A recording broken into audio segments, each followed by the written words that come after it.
tal? ¿Cómo están? Bienvenidos, esto es Solo una vuelta más. Derrota histórica en el Chaco para Capitanich.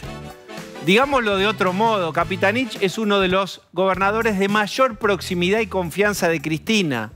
Fue jefe de gabinete de Cristina.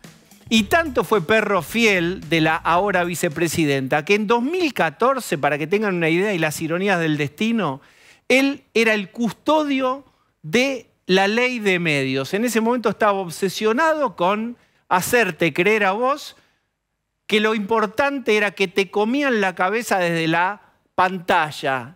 ¿A qué le crees más? ¿A la pantalla o a la ventana? Bueno, decía Cristina y decía Capitanich, a la pantalla. Y tenía medido cuántos minutos de policiales tenía cada señal. Esto que voy a leer es real. En 2014 fue al Senado Capitanich a hablar de casos policiales y cobertura televisiva. La ironía del destino, hoy está con un pie afuera de la gobernación por un caso de femicidio unido al poder político. Esto dijo Capitanich en 2014. Miren, el porcentaje de cantidad de policiales por canal de junio de 2012 a 2014 es 16.6% C5N, 18.4 TN, 11.9 Canal 26, 11.5 Crónica TV. En este periodo hubo 92.350 menciones de hechos televisivos. Era el perro fiel, el inspector de zócalos televisivos de Cristina. Esta es la relación que tiene, ideológica con la vicepresidenta, por eso es un hecho político lo que ocurrió en el Chaco y también el impacto enorme de este femicidio de Cecilia, un caso que todavía no está resuelto. Nos metemos con eso. Voy a presentar a quienes me acompañan. Está Manu Jove. ¿Cómo estás? ¿Cómo están? Lucía Salinas. ¿Qué tal? Muy buenas Pablo noches. de León. ¿Cómo te va? Jessica Bossi. Buenas noches. Y Osvaldo Bazán. ¿Qué tal? Buenas noches. Muy bien. Hablemos del impacto político que representó Capitanich perdiendo estas pasos, Jessica. Bueno, primero, silencio oficial. En la Casa Rosada nadie dijo nada. El peronismo estuvo en shock con este resultado, no porque esperaba una elección arrasadora, la verdad es que sabían que iba a ser parejo, pero esto no fue parejo. Esto fue una derrota de 6 puntos y la verdad es que hay una estrategia por parte del gobierno nacional que es despegarse del caso. ¿Y por qué? Del caso de Cecilia estoy hablando, obviamente. Porque lo que consideran es que Sena no es una figura nacional, no es Milagrosal, entonces hacer cualquier cosa es hacerse cargo de un caso al que se lo tiran por la cabeza a Jorge Capitanich. Con lo cual fue sorpresivo el resultado en este sentido. Sabían que iba a ser una elección dura, pareja, pero si uno mira el mapa de Chaco, todo lo que es la zona sur de la provincia, la que limita con Santa Fe, perdió en todos lados, incluido Resistencia, y Resistencia es un impacto directo del caso de Cecilia, porque es el epicentro de las protestas, por supuesto. Bien, Pablo. Había un aviso que era la última elección legislativa en la cual ganó Juntos por el Cambio y no Capitanich, pero esta vez Capitanich, ¿qué hizo? Concentró todo él y por afuera hubo 3 listas de un ex gobernador, Domingo Pepo, de Gustavo Martínez, de otro ex vicegobernador, Basilev. ¿Qué es la excusa que hoy tiene Capitanich? Dice, cuando yo sume todas esas listas que quedaron afuera en las PASO, van a venir acá. Pero claramente Juntos por el Cambio se envalentonó. No ganó el hombre, incluso en Juntos por el Cambio no ganó el preferido, no ganó el hombre que tenía la estructura, el aparato político, como se dice, el radicalismo muy importante, gana otro, con lo cual Cedero tiene un impacto que va a ir para adelante. Capitanich, ¿qué dice? Tengo 3 meses. Y acá tengamos que mirar, más allá de como describía Jessica, que iban a ignorar en el gobierno nacional, hasta Cristina, que no tuitea nunca, en los momentos de problemas tuitea ni se solidariza, van a apuntar a la ayuda nacional. Van a tener 3 meses donde Capitanich va a intentar derramar y ganar para conseguir el aparato. Habrá que ver el impacto y la investigación del caso Cecilia, cómo termina repercutiendo en este que era, recordemos, de los gobernadores, los voceros de Cristina, en las reuniones eran Kicillof y Capitanich. Capitanich no va a ser más vocero de Cristina. Bien, vamos a ver cómo quedaron los resultados en el Chaco con números. Ahí lo tienen. Esto es la Juntos, suma. Sí, la suma de Juntos dio 42,66. El Frente Chaqueño, 36,83. Esta es la diferencia. Con una pregunta viene. ¿Tiene chances de dar vuelta a este partido Capitanich? Seguramente va a hacer todo lo posible. Se juega, casi les diría, gran parte de su futuro político Capitanich, que tiene y no resigna sus aspiraciones presidenciales y a escala nacional, queda muy lastimado por el femicidio de Cecilia. Sí, él en las PASO legislativas perdió la primaria en el 2021 y después se recuperó y terminó unos números similares a esta elección y terminó ganando 46 versus 42. Este es un escenario completamente distinto. Y vos sabés que hace muchos años Capitanich... Porque ahí en ese momento la oposición se dividió. Entonces le permitió ganar y recuperar a Capitanich. Uno creería que la oposición ya no va a ir dividida cuando sea la elección definitiva. Pero es lo que decía Pablo, hay 15 puntos que son candidatos del peronismo que no están juntos, pero que, digo, en un debate de más de 3 meses hay que ver cómo se reordena eso, por eso el signo de interrogación. Y aparte veamos, si veamos ahí la lista, los números de Juntos por el Cambio, es cierto que están estos 15 puntos que podrían sumar, pero Juntos por el Cambio, esa suma te da que si suman 8 puntos más ya ganaron la elección. Entonces va a ser una elección reñida. Creo que vamos camino a esto, con este caso muy presente, pero vamos camino a una elección reñida. Y en esos 15 puntos que Capitanich considera como apropiables, digamos, en términos de lo que puede llegar a pasar, hay unos 7 que son de un partido que son fuerte a nivel provincial, que es el SER, digamos, no es que todo es peronismo residual, por decirlo de alguna manera. En el 2019, la última elección a gobernador, lo que había pasado es que había una tercera fuerza peronista que había sacado cerca de un 14% de los votos, unificada, que terminó volcándose. No pasó eso ahora. Igual está claro que acá entró en crisis Capitanich como cacique. La figura de Capitanich, todo el caso de Cecilia impacta con él. ¿Por qué? Porque aparte él sale, como lo contábamos ayer, el día a la mañana con un pullover rojo, vos lo marcabas muy bien, Manu, casi como una provocación con el color que se identifica a la agrupación de esta escena. Sale Emerenciano. Sale directamente a decir que no le impacta, que es un caso policial. Entonces, él claramente absorbe la historia y el costo político, y esto es contra lo que va a remar Capitanich en la elección de septiembre. Me parece que hay un primer número que vos creo que lo mencionaste hace unos minutos, que es la poca participación del electorado en estas elecciones. Que no es menor, porque hay algo de la dirigencia política que claramente ahí ha fracasado y no es la primera elección de todas las que se vienen desarrollando en las que observamos esta baja participación, que quizás en algún momento la dirigencia política deberá discutir el rol, la función de las PASO. Pero por otro lado tiene que ver con si finalmente este caso de Cecilia, este homicidio, termina solo circunscripto a el rol de la provincia de Chaco, es decir, la plata que manejaba Capitanich, la plata que habilitó Capitanich, si solo es un circuito de dinero local. A mí me parece que cuestiona un sistema. También. A mí me parece que pone el ojo sobre cómo funciona la distribución de planes sociales o de obra pública, la tercerización, casi te diría, dar ya no a una empresa constructora, a una organización social, cómo se audita, cómo se le paga, qué atribuciones tiene quien lidera. ¿Qué criterios se aplican para entregar los fondos? Eso es de ya la creación. Poner un barrio, vos podés poner un barrio a tu nombre. Yo creo que en el fenómeno de la baja participación, me parece que hay un dato que estamos obviando, y es, tenemos una enorme cantidad de indigentes. Digamos, indigentes que viven en la calle, que quizás ni se enteran que estamos votando.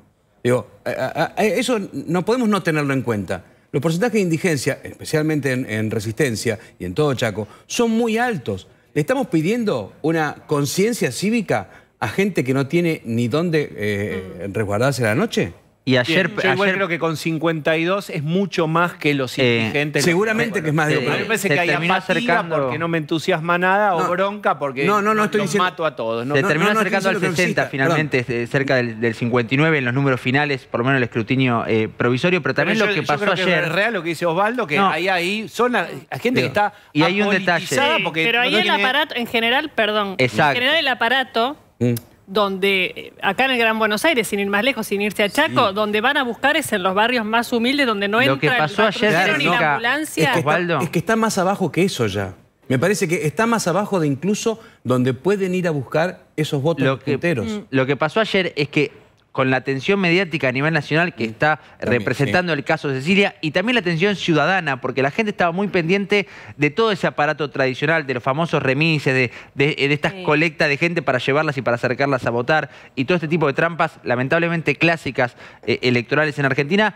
Había mucha atención respecto a eso. Había más medios que en cualquier otra cobertura electoral, de una primaria, ni hablar, más una atención muy fuerte de la propia ciudadanía que estaba atenta todo el tiempo con los celulares a registrar todo ese tipo de cosas, que por supuesto perjudicó a Capitanich en términos de los números. Manu, si no habrá un modelo agotado o una forma de hacer política que ya no le alcanza al peronismo en sus propias tierras, no digo feudos, pero pongámosle esa palabra o alguna similar, que ya no le es suficiente para convencer un electorado donde ellos ganaban amplia y cómodamente igual sería cuidadoso, creo que nosotros tenemos que ser cuidadosos. Nunca y siempre porque, lo claro, pero por eso lo planteé como una pregunta. Pero recordemos bien, el cambio en la elección pasada hubo en una PASO 52 de participación como ahora y en la otra final, en la elección general 72-73. Entonces, ¿qué va a pasar? Los aparatos que se potencian acá, se van a potenciar, por eso yo marcaba lo que va a ser esos 3 meses que tiene Capitanich para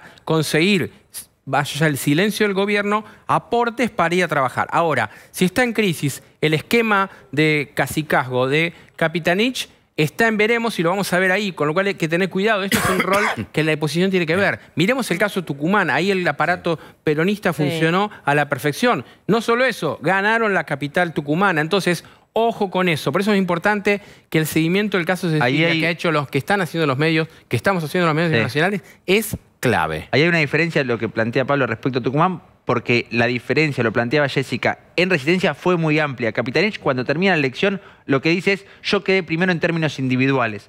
Como candidato único votado, ganó, claro, por supuesto, en Juntos por el Cambio se dividían los votos. En Resistencia, los votos para gobernador, Capitanich estuvo más cerca de quedar tercero que de quedar primero.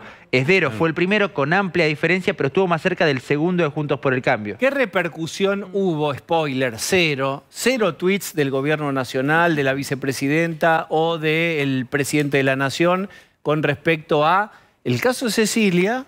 Cero, ¿verdad? Es cero y además... Es más, Pietragala viajó a Jujuy para cuestionar y pedir una entrevista con Gerardo Morales. No hizo ninguna mención a lo que pasó en el Chaco, ¿verdad? Sí, y hubo, por supuesto, una sobreactuación de lo que pasó en Jujuy, que es otro debate, pero claramente si hay ministros nacionales hablando de Jujuy, peleándose con Gerardo Morales, el secretario de Derechos Humanos viajando a Jujuy, con el silencio enorme que hacen sobre lo que pasó en Chaco, la verdad es que muestra esta doble vara y esta decisión política de no decir nada al respecto por un cálculo. Quizás no fue suficiente que se hablara de una mujer desaparecida, de una chanchería, de una triturada. No es suficiente quizás. La doble vara. Tendría que ser más obvio. La doble No, vara es vayan al Chaco. Es un cálculo, lo que están haciendo es un cálculo político, frío cálculo político, y es difícil que modifiquen esa estrategia por lo que decía antes. Lo que dicen es... Pero ¿no les hace un ruido interno ver lo que pasó?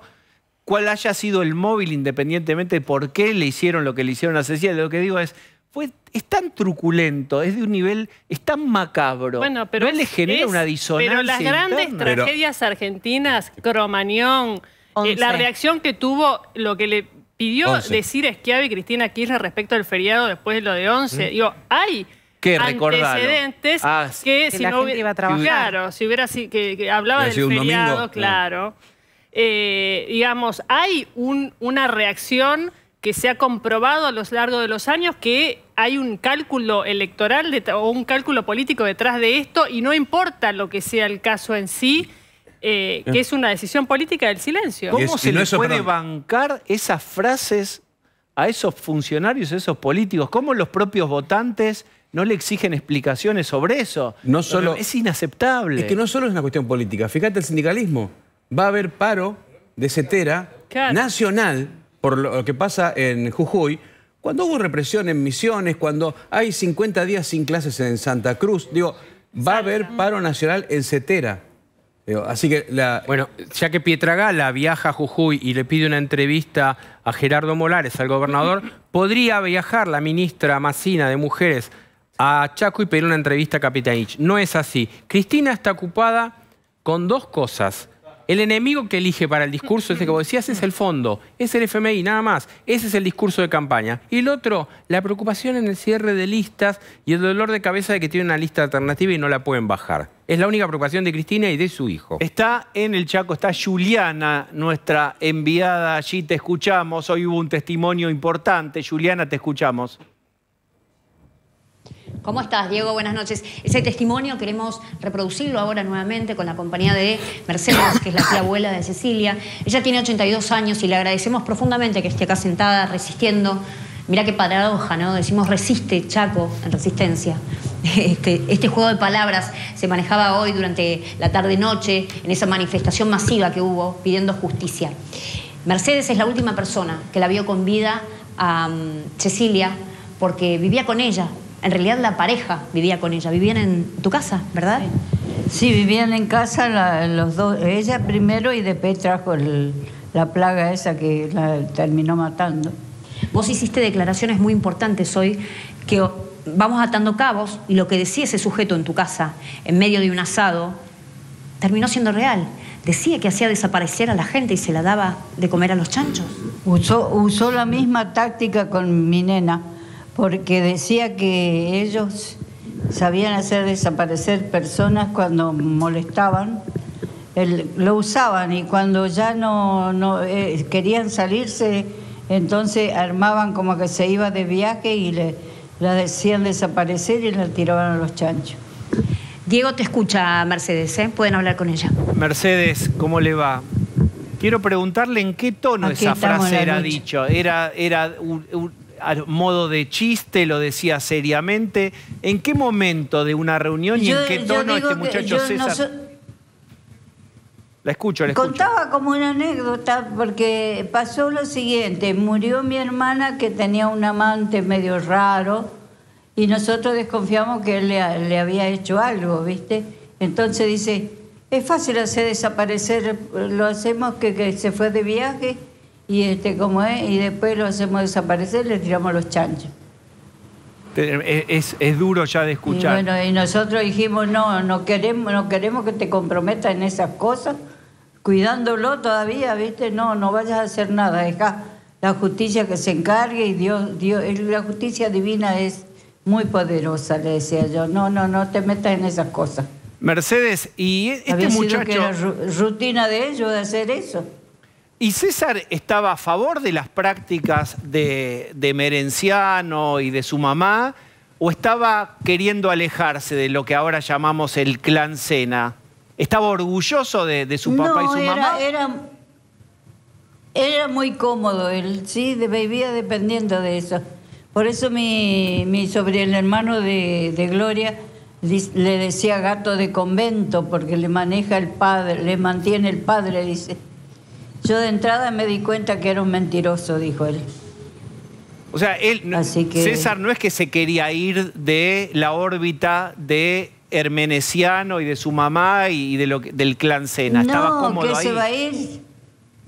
Estaba re cómodo ahí y no laburaba y tenía una cátedra en uno de los colegios ahí del barrio, pero nunca iba de vez en cuando. Aparentaba para después cobrar el sueldito ese que simulaba, ¿no? Porque después, aparte, él tenía gas todo el día, se pasaba en las confiterías. ¿Y usted, Mercedes, qué cree que pasó con Cecilia? ¿Cuál es su impresión de los hechos? Que Cecilia vio algo que a ellos no le convenía que se divulgue. Estaba en el lugar equivocado y vio algo que no tenía que ver. Y cuando quiso salirse, la mataron. ¿César ya había tenido escenas de violencia, amenazas con Cecilia? ¿Era capaz de hacerlo? Mirá, nosotros creíamos que era el matrimonio perfecto, porque cuando él venía de dar clases, venía con un ramo de flores, lleno de frases amorosas, o si no venía con un poco de bombones o un pote de helado. Nunca venía con las manos vacías cuando salía. Así que no sé, este tiene que tener el premio de Hollywood de primer actor, porque era muy buen actor. para que nos comamos nosotros eso. Era creíble, dice usted.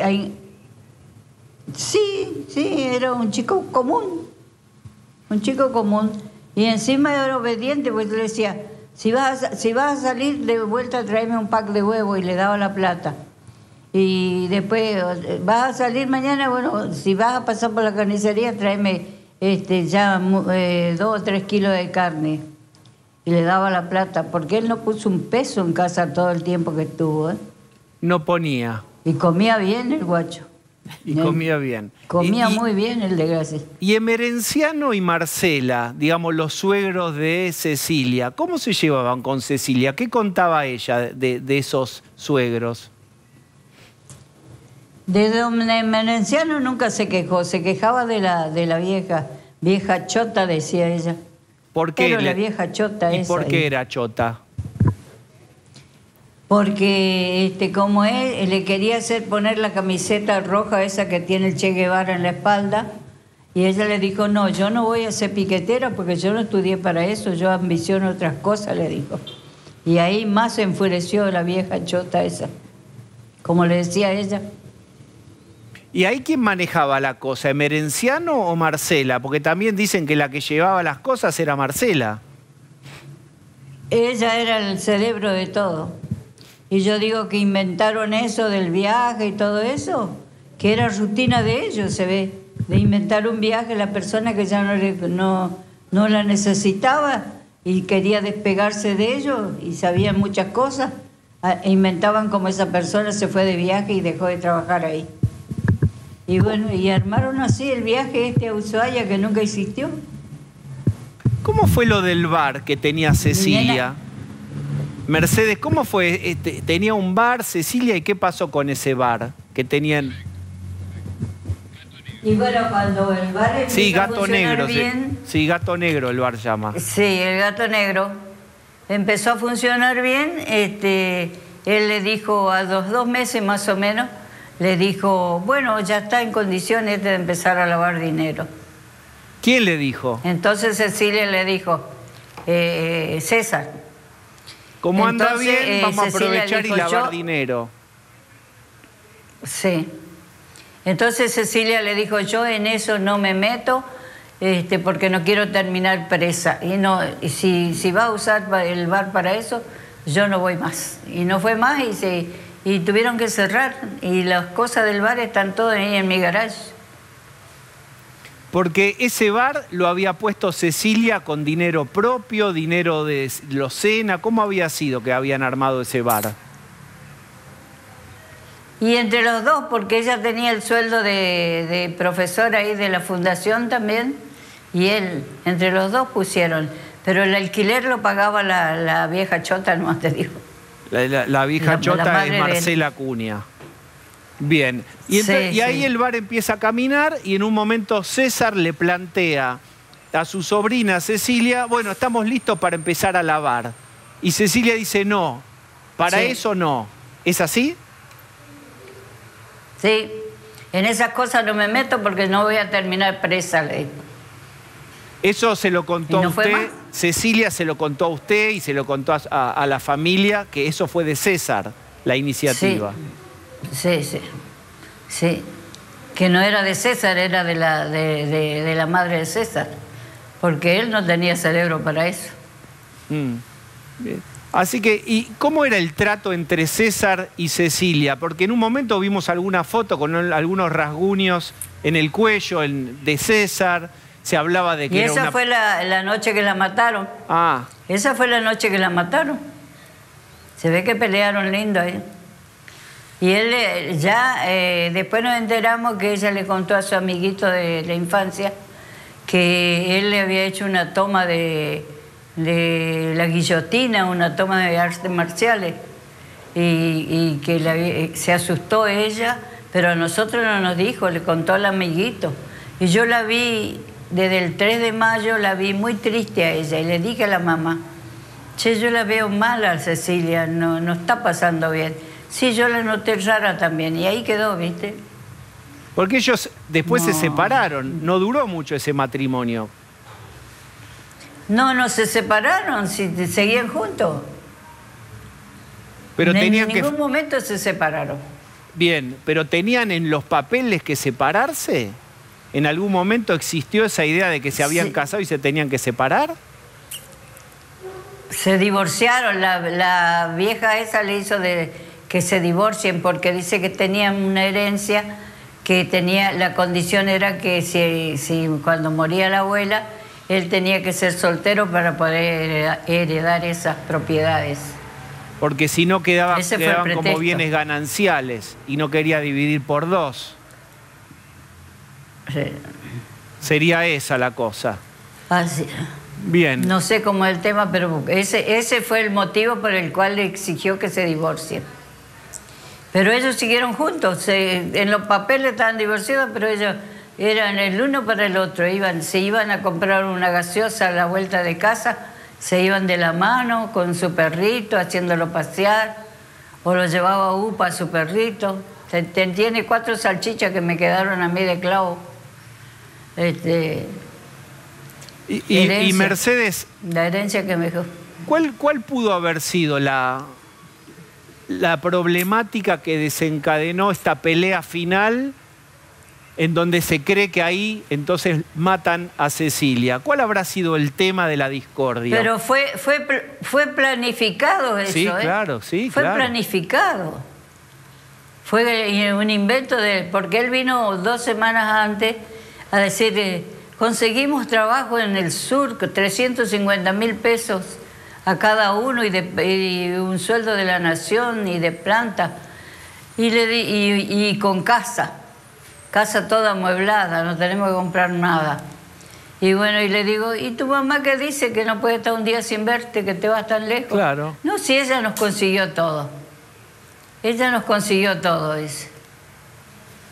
Y bueno, si ella te consiguió y está de acuerdo que vos te vayas. Ese era el plan, ese era el engaño, digamos, que iban a hacer un viaje y que se iban a ir al sur. Y ella, inocente, se fue a la muerte.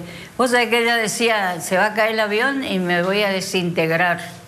Se va a caer el avión y me voy a desintegrar. ¿Qué se va a caer el avión? Y fíjate vos que la desintegraron, porque la descuartizaron según lo que declaró la mano derecha de Marcela Acuña. Dijo que la mataron ahí en la casa y la descuartizaron. O sea que usted cree que la César... desintegraron, ella... Sí, la escucho. Ella siempre decía, se va a caer el avión y me voy a desintegrar. Y la desintegraron. La ironía de la tragedia. O sea, cuando ella tenía premoniciones siempre. Ella tenía la premonición siempre que algo malo le iba a pasar, algo malo le iba a pasar. ¿Y por qué usted? Sí, ¿Y cuando era chica, cuando era chica ella tenía cosas que nos decía y después se hacía cierto. Entonces yo le decía, bueno, cuando seamos más grandes vamos a poner un consultorio de brujería, claro. Le decía yo. Claro. Quiere decir que cuando ella se va de la casa de ustedes, se va en teoría ella creyendo que va a ir a Ushuaia y en realidad la llevan a la casa de Merenciano y Marcela Acuña. ¿Eso fue así? ¿Se va creyendo que se va al sur y termina en la casa de Locena? Se iban a dormir esa noche ahí para que a la vuelta de la casa vivía una prima que le iba a llevar a Corrientes a tomar el avión. Quiere decir que ella se fue con la valija. Y ya. no fueron a dormir en la casa de los suegros, sino a un motel habían ido. Porque ella no quería dormir en la casa de la suegra. Se fueron a un motel y al otro día, a las 9 de la mañana, entró ella a la casa de los suegros, porque ahí habrán dejado las valijas, calculo yo. No sé, la cuestión que se la ve entrando a las 9 de la mañana ahí. Y de ahí no salió más. Salió en pedacitos.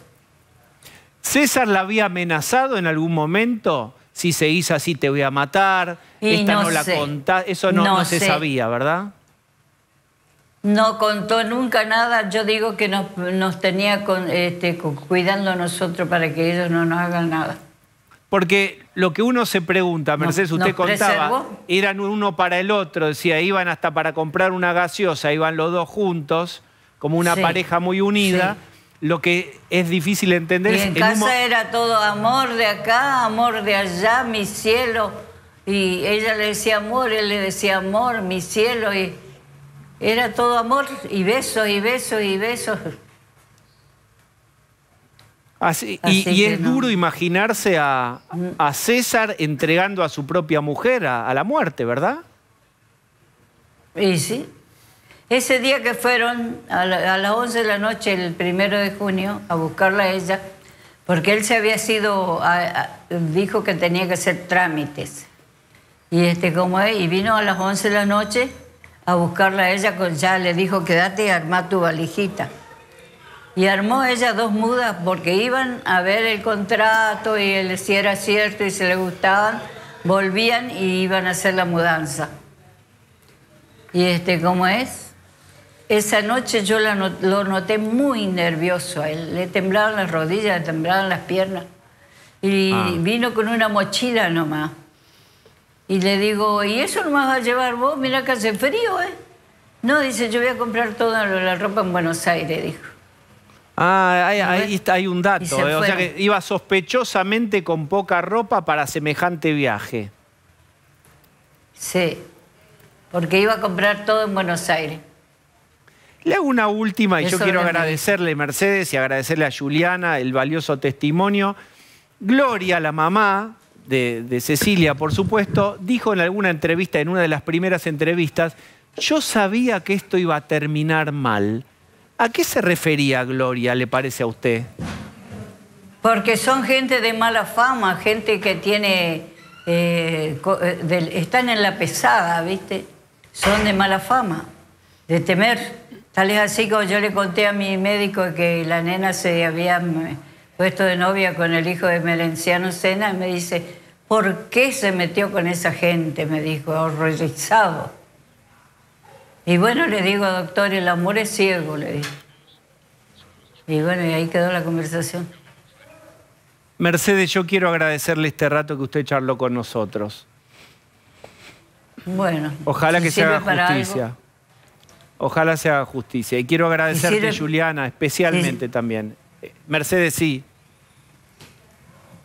Si sirve para presionar a los corruptos para que desaparezcan, todo lo que pueda hacer yo, estoy a disposición. Una última, permítame. ¿Alguien del gobierno provincial les dijo, bajen los decibeles, cállense la boca, dejen de quejarse? Sí,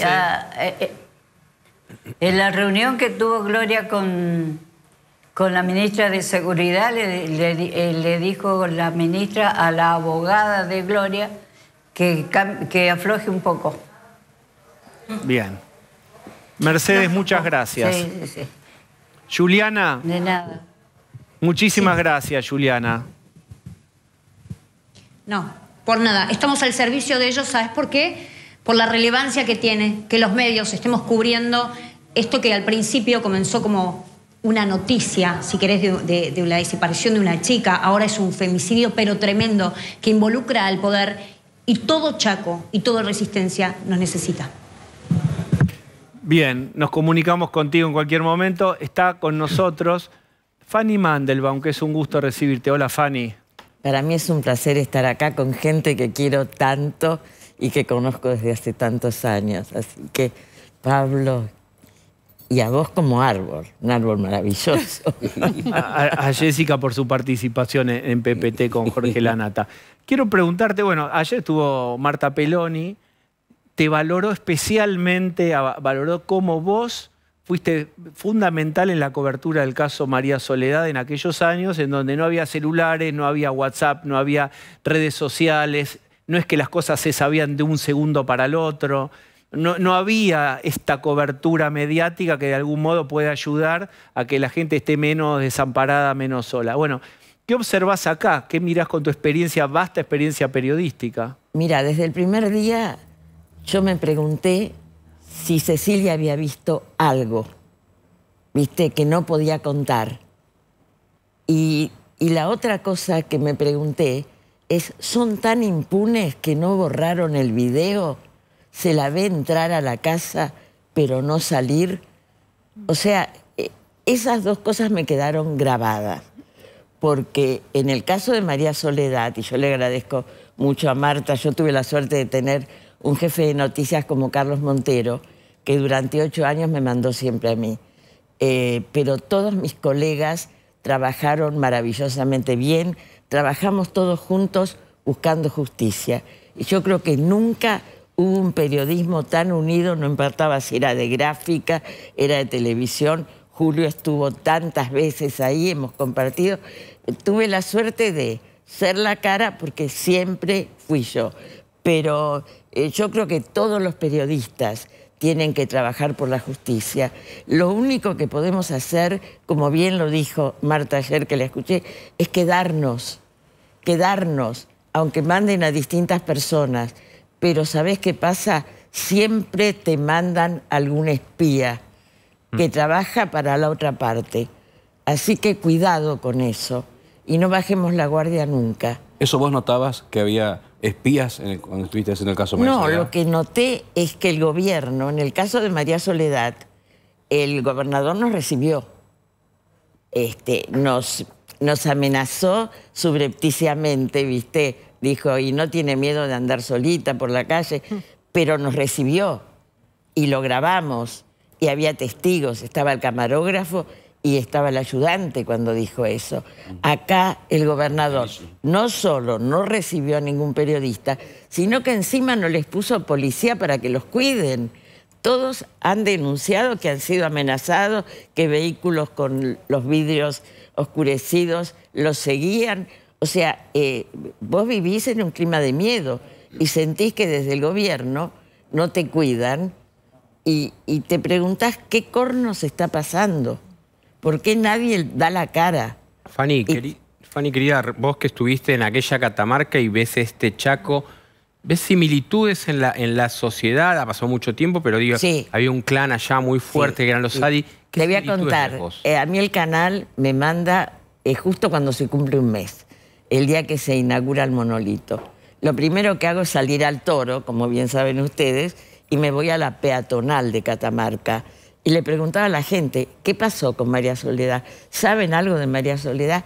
Y la gente se tapaba la boca y daba vuelta a la cara. Había miedo, el mismo miedo que estoy viendo yo ahora en las marchas, ¿entendés? Ahora me parece, estaba viendo la votación y que me parece que el voto en blanco es el voto de perder el miedo y es el voto que tiene un nombre, Cecilia.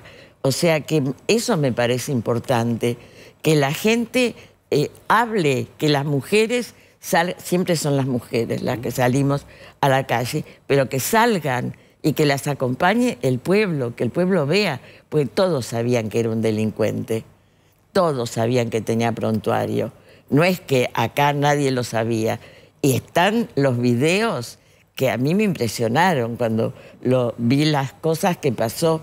La Nata, realmente me quedé con la boca abierta. En el 2012 estaban yendo y cuando vi la escuela, chicos, me quiero morir. Tiene sexto grado. Hace 11 años que se sabe. Pero yo estuve en Cuba, vi los chicos de las escuelas igualmente así uniformados y diciendo hasta la victoria siempre. El adoctrinamiento, sí. Sí, La formación escolar. Pero nunca me imaginé que pasaba eso en Resistencia. Permítame, Manu, Fanny mencionaba el informe de PPT. ¿Podés contarlo? Porque vos estuviste ahí. Sí, primero respecto a esto que decía Fanny del seguimiento a periodistas, etcétera, hay muchos colegas que lo vienen denunciando. Nosotros, de hecho, te pasa mucho en Resistencia, una ciudad en la que todo el mundo se conoce con todo el mundo, y después de que hacíamos alguna nota o algo y notábamos algún tipo de persona que se reiteraba, llegaba un vecino o alguien decía, ojo, porque labura para un organismo de inteligencia, tal o cual. Cuando lo consultamos con gente de la gobernación, porque tuvimos la posibilidad de hablar, nos decían, no, se trata de curiosos, simplemente. Trataban de bajarle el tono a eso, pero había esos tipos de movimientos sospechosos. Respecto a lo que dice Fanny, bueno, PPT viene denunciando desde 2012 esta situación del Milagro Sala Chaqueño, con ese nombre mediáticamente para presentarlo, pero para hablar de una estructura de poder, de un Estado paralelo, que no solamente se trataba de un poder territorial, que obviamente usufructuaba Capitanich como gobernador y toda la estructura del poder político del peronismo, sino también de un gran poder económico, financiero, y que hoy, lo repasaba también recién la Mercedes, la tía abuela de Cecilia, se empiece a investigar si está entramado o no con este caso en particular. Hay imágenes para que veamos de lo que pasó PPT de Jorge Lanata, por favor. Nosotros no somos nene de pecho. Nosotros sabemos lo que estamos haciendo. Sabemos que el golpe, por qué es y para qué es. Son dirigentes políticos que han crecido escandalosamente a lo largo de estos años, no solo en materia de poder político, sino también en materia financiera. Este es el campo del clan Sena. Acá funciona su chanchería y hubo rastrillajes para encontrar a Cecilia. Son unas 100 hectáreas que fueron cedidas por el gobierno de Chaco, el gobierno provincial, a través de una fundación, la Fundación Saúl Andrés Acuña, que lleva el nombre del padre de Marcela Acuña. También a través de esa triangulación, el gobierno de Capitanich le cedió maquinaria para construcción y vehículos de distintos tipos por un valor de 200 millones de pesos. Me animo a decir que el 90% de lo que tiene hoy el clan Emerenciano Sena lo ha recibido desde el gobierno provincial. Es una caja realmente importante, desde la Escuela de Gestión Social, desde el campo han recibido distintos beneficios, no solo le han otorgado animales, tierras, maquinarias, sino que es realmente inconmensurable. Todo eso por parte del Estado provincial. Todo viene del Estado provincial, absolutamente todo del Estado provincial. Este es el primer comunista católico que conozco. Hasta la muerte. Emerenciano era un personaje clave en la estructura de poder territorial de Capitanich y eso se puede ver con claridad en las transferencias que recibía a través de la Fundación Saúl Andrés Acuña. En 2021 recibió más de 51 millones de pesos, siempre de parte de la tesorería de la provincia. En 2022 fueron cerca de 72 millones y en lo que va de 2023 más de 141 millones. En total, cerca de 266 millones de pesos en menos de 3 años. En la provincia, en el gobierno, contestan que esos fondos son para hacer estas viviendas a razón de entre 6 y 7 millones por cada una. Sí, no, el gobernador hace todo lo posible para que nosotros existamos y para que exista una educación de calidad y comprometida. Tenía tractores nuevos, maquinaria agrícola nueva, que habían recibido a través de una fundación, y nosotros nos preguntábamos el porqué de tantos beneficios a esta familia, ¿no? A este dirigente piquetero. Cuando nosotros hicimos un video de las 100 hectáreas que había recibido por parte del gobierno provincial Emerenciano Sena, sufrimos una amenaza que lo hizo pública, y la verdad que ahí creo yo que han manifestado la impunidad total que tienen y con la que vivían en el Chaco hasta hace unos días. Te voy a encontrar, Aradas, porque es chiquito Resistencia. Yo solita, voy a enfrentar esta situación y le voy a poner límite.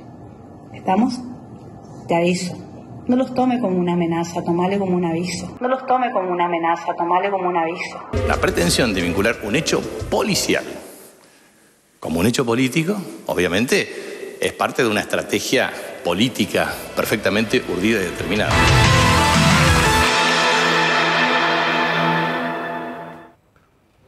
Acá lo que está también bajo los reflectores es un sistema. ¿Cómo se reparte este dinero? El argumento oficial es, che, ustedes que se quejan de los planes, bueno, ahí está, son, para que no sean planes a cambio de nada, tienen que trabajar. Es el mayorista de esto, y en este caso hay muchos mayoristas, este es uno, Emerenciano. Bueno, no se quejen, ahí tienen que trabajar y tienen que construir. No dice estas palabras, yo estoy haciendo la traducción, que es, para los que se quejan de los vagos planeros, estos no son vagos, tienen que construir.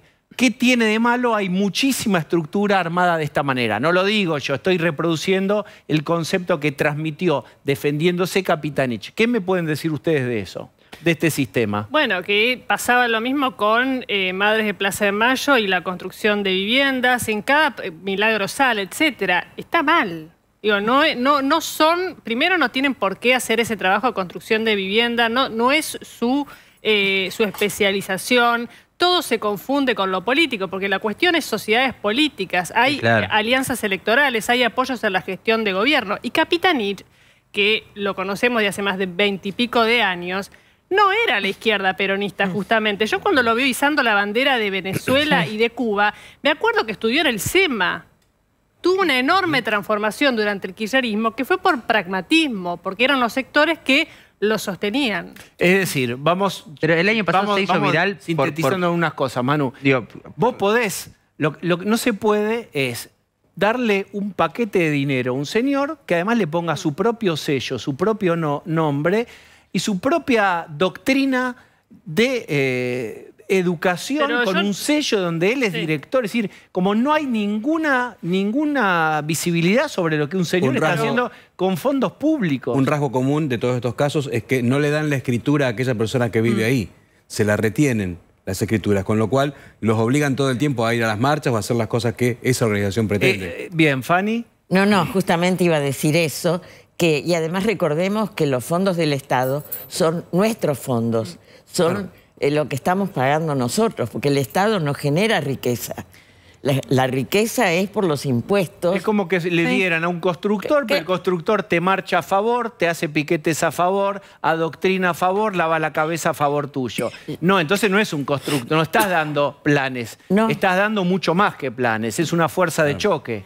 Bien. Pero hay también lo que me parece, hace unas semanas vos te preguntabas qué ocurre o cuál es el daño institucional de las personas que pernoctan en el poder ininterrumpidamente. Pasa este tipo de cosas. Cuando lo público y lo privado termina siendo un terreno completamente difuso y los gobernadores se creen dueños de los fondos públicos, se creen dueños del territorio, se creen dueños de aquello que tienen que administrar por el bien de otros. Manu. Mientras seguimos esperando novedades por el caso de Cecilia, propiamente dicho, en la justicia criminal penal, avanza una causa en la justicia federal por todo esto que mostramos acá, que se activa después de esos 6 millones de pesos en efectivo que se encuentran en la casa de Sena, lo que empiezan a anticipar desde la justicia que hay todo un entramado, una amplitud, sobre todo de cooperativas, que recibe fondos y casi anticipan que duplican o triplican estos fondos de los que estamos hablando que se dan a través de la fundación. De eso empiezan a hablar y seguramente en los próximos días tengamos novedades a medida que esta causa de enriquecimiento también avance en paralelo. Vamos a decirlo brutalmente, es decir, con la plata de la recaudación, por supuesto el Estado recauda de múltiples formas, una fuerte son los impuestos, también se subsidia y se arma clientelismo. A través de construcciones y lo que quieras, tenés voto cautivo, escrituras que están pisadas y no entregadas por lo que contaba Osvaldo, tenés gente marchando a tu favor y gente amenazando eventualmente en autos con vidrios polarizados. Y puestos de trabajo, todo eso tenés. Porque veíamos una escuela, un centro de salud, toda esa estructura para construir las viviendas. Cada una de eso también implica puestos de trabajo que administra discrecionalmente el propio Merenciano Sena, Marcela Acuña. Que se arme, se fomente trabajo. Nadie está en contra de que se fomente trabajo. Es lo que hacía Milagros Pero no de este modo. Pero y elecciones ganadas también con ese dinero, ¿no? Porque es dinero del clientelismo. Sí, cada uno tiene su opinión. Yo lo que quiero marcar es que ni aunque haya control, para mí está bien que le des a un movimiento, una organización política, la creación de empleo. Digamos, ¿de qué estamos hablando? El sistema lo inventa Néstor Kirchner. 2003, cuando él llega, estaban los piqueteros, post-2001, en la calle, que eran críticos de él. Entonces, ¿qué hace Néstor Kirchner? Dice, hay que tenerlos adentro nuestro. Y se arma un sistema con Alicia Kirchner en el Ministerio de Desarrollo Social de cooperativas. Ahí nace todo lo que después los gobernadores van reproduciendo en sus provincias y en algunos municipios también. O sea, tiempos compartidos, todo esto que aparece después, tiene un nacimiento. 2003, cuando Néstor Kirchner, para frenar la protesta piquetera, lo suma. Delía era un crítico al principio. Estaba prohibido en algunas radios porque era crítico de Néstor. Los toma, crean las cooperativas y ahí se arma toda esta historia que se reproduce en todas las provincias. Pablo, no te olvides que Catamarca también era un feudo. Claro. Y la gente tenía trabajo de ñoquis. ¿De dónde salía ese dinero? Seguramente era el dinero que mandaban desde la capital. Menem era íntimo amigo, había sido padrino de casamiento de la hermana de Luque, estaban los videos, estaba todo. El comisario era íntimo de Ramón. O sea, y sin embargo Menem le tuvo que intervenir la provincia. Cuando no hubo más remedio, Fanny. Tardó, Sí, bueno, hizo todo lo que pudo para que no hacerlo. Está bien, ¿no? pero llegó un momento en que no podía seguir tapando, ¿entendés? Porque empezó a aparecer gente que se animó a hablar. La gente empezó a perder el miedo. No te olvides que las primeras marchas eran las chicas del colegio, eran los padres de las chicas y al frente Marta, porque la habían amenazado con que si las chicas salían a la calle, las iban a reprimir. Y ahí Marta se puso al frente. O sea, acá tardaron en saber qué es lo que estaba pasando. Bien, y además de Marta estuviste vos. Vos no lo vas a decir, pero decimos nosotros, No, y lo dijo estuvimos- Marta. Diego. Bien. Queremos despedirte con ese reconocimiento también. Manu, cierre. Una aclaración, déjame hacerle respecto a lo que planteamos antes y que tiene que ver con todo esto, que lo planteaba Mercedes, la propia tía abuela. Esas propiedades que Marcela Acuña quería pasarle a su hijo no eran de una herencia, sino que se especula que tenían que ver con propiedades de un patrimonio no blanqueado y que puede llegar a tener que estar vinculado con toda esta trama. Respecto al otro que planteaba Gloria Salazar, ministra de Seguridad, que amenazó, que le dio a entender una especie de apriete a la madre, Capitanich viene hablando de una justicia independiente. Ayer lo escuchamos sin ningún Puedo compromiso con jactarme la de la verdad. calidad institucional de la provincia, dijo Capitanich. Esa mujer, Gloria Salazar, ministra de Justicia, es la representante del Poder Ejecutivo en el Consejo de la Magistratura, que es la que hace pulgar abajo o pulgar arriba a quienes quieren ser jueces y fiscales en esa provincia. Bien. Fanny, ha sido un placer que nos visites hoy. Para mí reencontrarme con toda esta gente que la sigo todas las noches, así que pensé que me iba a encontrar con Sucho, me faltaba Sucho. Le mandamos saludos. Gracias, Fanny. No, gracias a ustedes. Vamos a hacer una tanda, por favor. Muy bien, se suma Rolo Barbano. Hola, Rolo. ¿Qué tal, Diego? Muy buenas noches a todos. Flota una cáscara de nuez con alguien arriba. Esa cáscara de nuez es el Frente de Todos, tiene un solo tripulante, se llama Alberto Fernández, quizás alguien más de su círculo. Todo el resto abandonó el barco y se subió a algo que se llama Unión por la Patria, así ampuloso y pretencioso. Tienen que armar listas. Pablo de León, Jessica Bossi, ¿tienen definido algo este nuevo sello? Unión por la Patria. Bueno, tienen definido que tienen un lío infernal. Cristina volvió ayer del sur, está volviendo Máximo Kirchner en estos momentos, y toda la discusión, ellos más Massa, están discutiendo las listas. Vamos a hacer un repaso y vamos a discutir seguramente con Jessica Bossi respecto de cuáles son los escenarios que pueden ofrecer. Mirá las posibles fórmulas, vamos a jugar un poco con esto. Bossi ya mira como diciendo, no sé qué es, pero no Ahí estoy está. de acuerdo. Sergio Massa piensa, algunos dicen, es Massa, presidente Guado de Pedro Vice, obviamente en la Cámpora te dicen que no, pero esa es la opción. Esperá, sería presidente vice, Claro, eso siempre de decía. izquierda a derecha de la pantalla. Massa, candidato a presidente, Guado de Pedro Vice. Y algunos dicen que si viene con dólares la semana que viene de Estados Unidos, podría ser una de las opciones de la discusión. Sí, no, yo lo que digo es que las listas cierran este sábado, o sea Sí. que ya no llega Massa. Digamos, él contaba con que iba a viajar el 12 de junio, después dijo 14, 15, 16, el reloj fue pasando. No digo que no vaya a ser Sergio Massa, lo que digo es que a Cristina Kirchner no la convence desde hace tiempo ningún candidato. Eso se nota a la ley. Entonces, está claramente sin definición. A Alberto Fernández, a su propia fórmula en 2019 le había anunciado el 18 de junio, más de un mes 18 de mayo. antes más de un mes antes del cierre de listas. Ahora estamos ya en la semana, faltan ¿cuántos días? No, el sábado. Cuatro, próximo. nada, cuatro. No hay conejos para sacar de la galera. Para esta altura, en 2015, incluso viajás 4 años más atrás, lo de Scioli se veía hace rato, ya sabía Zanini la fórmula. Sí, por para eso esta digo. altura. Voy a sacar un conejo dialoguista para que no me tengan miedo. Eso ya no resulta. Hace 3 días le cambió el nombre al Frente de Todos, que tenía menos de 4 años.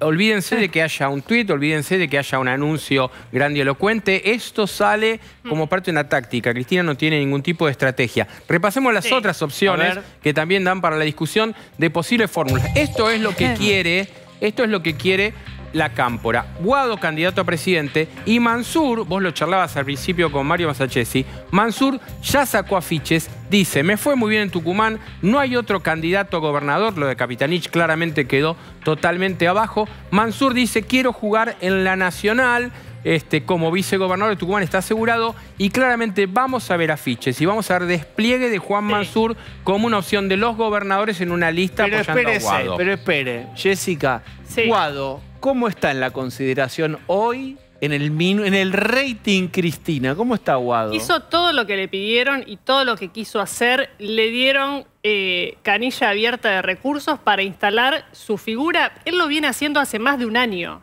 y aún tiene un 30% de desconocimiento. ¿Lo puede modificar? Sí. Ahora, si Cristina estuviera totalmente convencida, hace un mes o hace 2 semanas ya hubiera dicho, el candidato habló de la generación, de los hijos de la generación diezmada. Cuando ella dijo esa frase, todo el mundo entendió que ya estaba puesto el candidato. Generó una narrativa, siguió adelante con eso, pero ya debería haberlo anunciado. Bueno, el 20 se suponía que era la fecha límite para anunciar.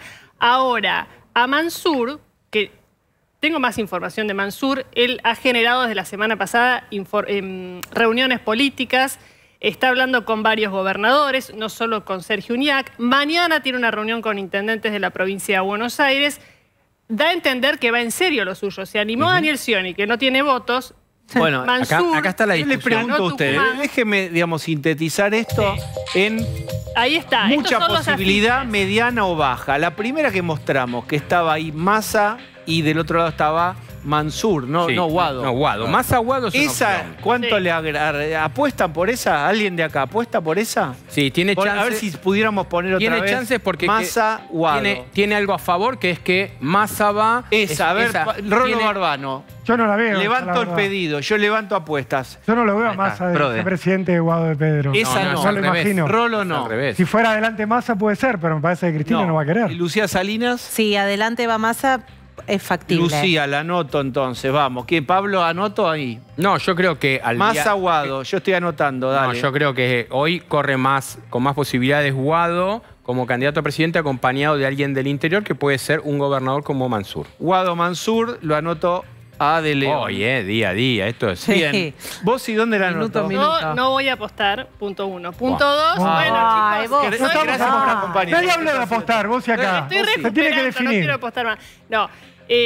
Pero Massa, si quiere Cristina, solo podría ser si se baja Scioli. Porque bueno, eso lo vamos a analizar ahora lo vamos a analizar. Él quería una elección, un candidato único de consenso, le faltaba decir, ese candidato soy yo. Ahora, si no se baja Scioli, la verdad que cae el escenario de Massa candidato. Bien, hagamos una cosa mejor. Esto lo estamos haciendo así al aire. Entonces, mejorémoslo. Mostremos todas las opciones y después levantamos el pedido. ¿Qué les parece? Vamos con otras de las fotos que se definen este sábado. Esta es la otra opción, tal vez la más sólida, porque se dice que Kicillof se lleva cada uno de los votos, no tiene de Cristina, no tiene problema de conocimiento, tiene 2 mujeres. Una Malena, que ella no tiene ganas, ella quiere ir a Tigre, pero que sería una manera de pagarle, entre comillas, a Massa. Y la otra opción, siguiente cartón, señor director, es esta mujer. Mucha gente no la conoce, pero es la esposa del gobernador de Santiago del Estero, Claudia Abdala de Zamora, de íntima confianza de Cristina, la esposa del poderosísimo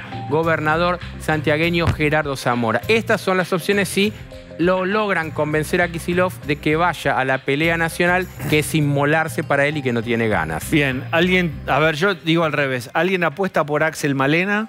No. Manu Jove. Está todo empapelado con Malena, intendenta de Tigre. Sí, de hecho Massa salió en el acto del Frente Renovador con esa gorra a saludar a la prensa. Me parece que la opción de Guado, si no consiguen, que a esta altura parece ya difícil, que Scioli efectivamente se baje, creo que Pablo va a abrir esa puerta en breve, la de Guado con Mansur parece la opción más viable o más posible. Guado, Mansur, bien, está De León y está Manu Jove. El señor que está comiendo una banana en este momento, ¿vota en esta discusión? ¡Qué falta de respeto! Dijo gorila. ¿Sí? Pablo de León. Decime algo que no sé. Lo conozco a Pablo de León hace muchos años, déjalo así. ¿Tenés alguna preferencia? Sí, no, primero, Malena no. Malena es la reina de la canilla, ¿no? Ese es su título, no tiene otro, no hay de vicepresidenta. Y Guado Mansur tiene que ver con el tema del desconocimiento no de Guado. Mientras más los conozcan, tiene menos posibilidades, estoy seguro. Digamos, me parece que por ahí viene la cosa. Bien, y tenemos otra opción. A ver, vamos a ver esto. Y acá aparece otra foto. Esta foto no es una fórmula. Esta foto es Daniel Scioli, que quiere presentarse candidato a presidente, y Tolosa Paz, que quiere ser candidata a gobernadora, que quieren ir a las PASO. Situación al día de hoy, quisieron respuesta del peronismo, del cristinismo, de decir, bueno, podemos discutir el tema del reglamento porque el reglamento les va a impedir colar candidatos así vayan a una paso. En las últimas horas, el teléfono Máximo Kirchner se cerró, no les responden, entonces no saben si van a poder cambiar el reglamento, si hay una negociación abierta o si incluso, como algunos dicen, lo están forzando a Scioli a ir por afuera. Algunos dicen que Scioli podría ser la de Randazzo, la de ir por afuera. Partidos dispuestos a bancarte en este momento están en Mercado Libre, creo que lo buscamos y los encontramos. Entonces, algunos dicen, ¿nos están forzando a ir por afuera?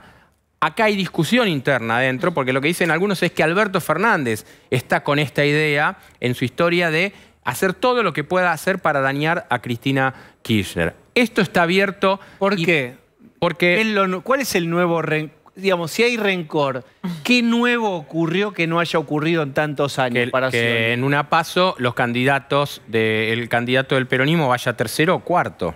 Eso sería quedar afuera un balotaje. Pero está bien, ¿por qué Scioli está especialmente empecinado en ir contra Cristina? En realidad no, Scioli está yendo a una paso. Scioli está yendo a una paso y está discutiendo el verticalismo de Cristina. Esa es la discusión y claramente no está apoyado por ningún gobernador ni por ningún intendente en esta historia Scioli. Pero puede ir a la justicia, está amenazando. Esa es la Junta Electoral. A la Junta Electoral, Primero que la es Junta una Electoral. DOC, está bien, pero que también está en la órbita de la justicia, es como judicializar. No lo quieren decir porque Cristina Kirchner ya dijo... El partido van judicial. con el partido judicial. Esto lo estarían presentando el miércoles mismo, porque lo que dicen es que el reglamento que hicieron había un anexo que básicamente los deja completamente afuera de tener concejales, intendentes, todos los cargos en la provincia de Buenos Aires. Bueno. Ahí, el reclamo también ahí tiene que ver con la diferencia de niveles de representación entre provincia y ciudad. En ciudad están hablando de un 20%. Sí, el problema es en la provincia de Buenos Aires. Claro, hay lugares en los cuales podés sacar hasta el 49% de los votos y no metés un candidato. Entonces, están queriendo discutir el reglamento, no los atiende nadie, la Junta Electoral no los está atendiendo, debería atenderlos, puestos feriados en tiempo de cierre no corresponden. Entonces, el límite que decía Jessica del miércoles es clave. A ver, Junta Electoral, discutamos todo bien. La Junta Electoral está en fritos, no tienen a nadie, el sciolismo, para discutir nada. Son todos alineados con Cristina. Pero ir a la justicia no solo sería desafiar esto de Cristina, sino ¿a qué justicia vas? ¿A la bonaerense? ¿Cómo se llama el juez? Ramos Padilla. La justicia electoral de la justicia electoral. Sí. Esto se dirime en la justicia electoral. Esto lo dirime obviamente, la no es la competencia nacional electoral. en principio. En principio es Ramos Padilla, un juez que obviamente está cercano a lo que es el kirchnerismo, con lo cual las chances de Scioli son complicadas en este escenario, ya que ellos dicen, vamos a tener distrito, tenemos un montón de gente herida que quiere, yo creo que sin intendentes y sin gobernadores se les complica presentar una lista. Si es así, si la justicia electoral está tan próxima al kirchnerismo, si no tiene estructura Scioli, ¿por qué está tan preocupado el kirchnerismo y no termina de poder bajarlo a Scioli, que dicen viene enganchado con Alberto Fernández y es como la dupla de lesionados por el kirchnerismo que se quieren ahora vengar de haber sido... bueno, verticalizados tanto tiempo. ¿Por qué les cuesta tanto bajarlo? Porque le genera un costo. Primero, porque no lo pueden bajar. Básicamente, Sí, claro. ahí hay un reconocimiento de una gran debilidad que no hubiera ocurrido en otro momento. Y segundo, porque imaginemos que exista este planteo, como están diciendo, desde el entorno de Daniel Scioli en la justicia. Es un escándalo. Está el cierre de listas y lo que genera es que el Frente de Todos, Unión por la Patria, estén discutiendo entre ellos ya en tribunales directamente para ver qué es lo que pasa porque no se pueden poner de acuerdo. Todo eso tiene un costo. El peronismo se la va a tener jurada por siempre, digamos que Cristina por siempre se la tendrá jurada, chocolate por la noticia.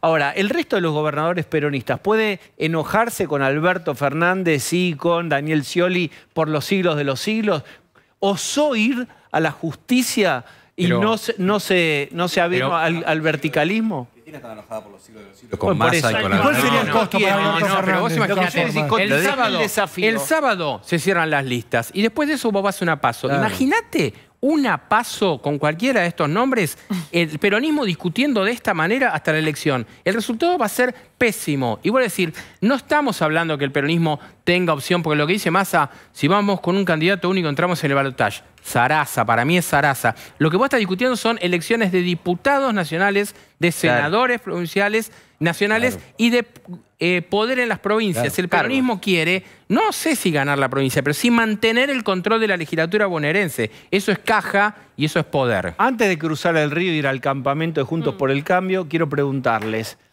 ¿Massa aceptaría ser elegido por Cristina, pero yendo a una PASO contra Scioli? Él dice que sería dar un giro total. Impensado en Massa. No, pero acá... ¿Pero por qué no puede hacer más? Él dijo públicamente, primero porque son enemigos desde hace muchísimo tiempo, es personal el tema. Derrotalo en la arena. No, bueno, pero los ñoquis de la cámpora también eran sus enemigos. Massa ya dijo que, hay que acordarse que es ministro de Economía, Massa. Claro. Él ya dijo, sí, no te olvides, Osvaldo, que si se va a una PASO, el 14 de agosto es un desastre los mercados. Lo dice el ministro de Economía. Entonces, después de decir eso, si él va y compite en una PASO, y yo ya sé lo que puede pasar. Sí, ya está. Crónica de una crisis anunciada. Que va a ser un desastre el 14 de agosto. Te lo hago por la inversa. Si él no es el candidato a presidente como él desea, ¿qué incentivos tiene para llevar el barco a buen puerto? Aunque... teniéndolos tampoco está consiguiendo mucho. Se supone que el ministro de Economía no puede ir a una PASO con otro rival. Lo que dice Jessica, el lunes pase lo que pase, vos tenés una crisis en los mercados. Pero después de decir durante semanas Massa que era candidato único, la única opción y que atentaba contra la situación económica, el lanzamiento del Frente Renovador dijo, si hay que ir a PASO, iremos a las PASO. Incluso, o sea, las puertas las abre todas, Massa. Cuando lo nombraron ministro de Economía, dijo, yo voy a ser ministro de Economía porque no voy a presentarme como candidato a presidente, al menos ahora. Y la idea era que iban a pasar 4 años. Después dijo, me presento solo si estoy solo. Después dice, bueno, me presento solo si estoy solo, pero si en una de esas hay que competir con otro, por ahí también me presento. Es Massa, chicos. Situación inédita en la historia del kirchnerismo a nivel nacional. Nunca enfrentó algo de estas características. Bueno, no es casual. Vamos a cruzar el río y llegamos a Juntos por el Cambio. Vamos a Juntos por el Cambio. Vamos a ver fotos también que nos significan lo que está sucediendo. Bueno, esto es lo que aparentemente en próximos días nos vamos a enterar. Que la fórmula de una de las competencias va a ser Horacio Rodríguez Larreta con Gerardo Morales. Hubo una cena muy importante este fin de semana, entre ellos Martín Lustó, Emiliano Jacobiti, en la cual aparentemente vamos camino a esto.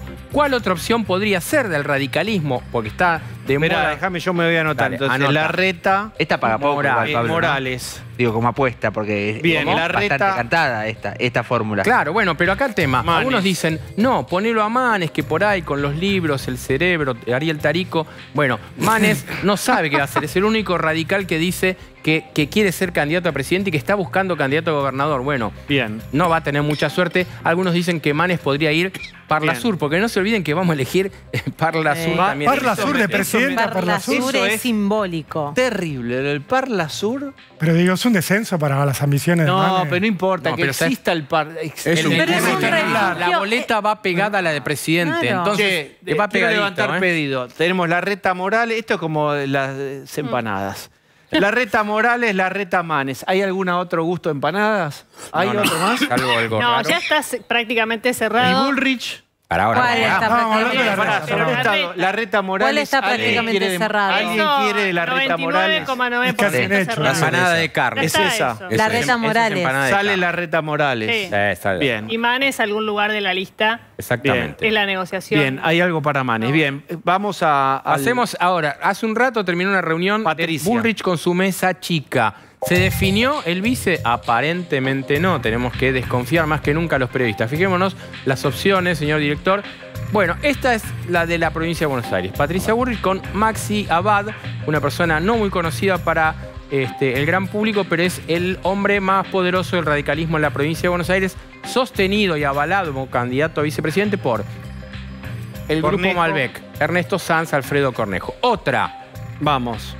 Bullrich con Luis Naidenov, que dicen que si fuera vicepresidente es un hombre con mucha experiencia en el Senado y van a necesitar mucha negociación en el Senado, más allá que el kirchnerismo va camino a su peor escenario en el Senado por las elecciones provinciales. Tercera opción, que es la que quizás hoy aparece como menos opción, Luis Petri, que le fue muy bien en Mendoza. Algunos dicen que sería una manera de contentarlo y que apoye a Cornejo en la elección mendocina. Bueno, estos son los vice entre los que deambulan. Algunos dicen que podría elegir por un economista, pero me parece que Jessica no sé qué opina, pero Estaba López Murphy en un momento. Estaban Carlos Melconian, con quien existió una conversación, y estaba Ricardo López Murphy, porque lo que le plantea un sector de esa mesa chica es que era más fuerte, digamos, tener alguien que se convirtiera como una especie de vocero de la economía y que no había tanta necesidad de llevar a alguien que, digamos, tuviera territorio. Y también para poder confrontar con Milei, ¿no? Digo, porque es su gran rival, aparentemente. Y en este caso después hubo una conversación con Melconian, esto ocurrió y es así, pero por supuesto cuando... ¿Pero Melconian para vice y no para ministro de Economía? Sí, pero el radicalismo claramente está reclamando ese lugar, si además sabiendo que Morales va a ser el vice de Larreta...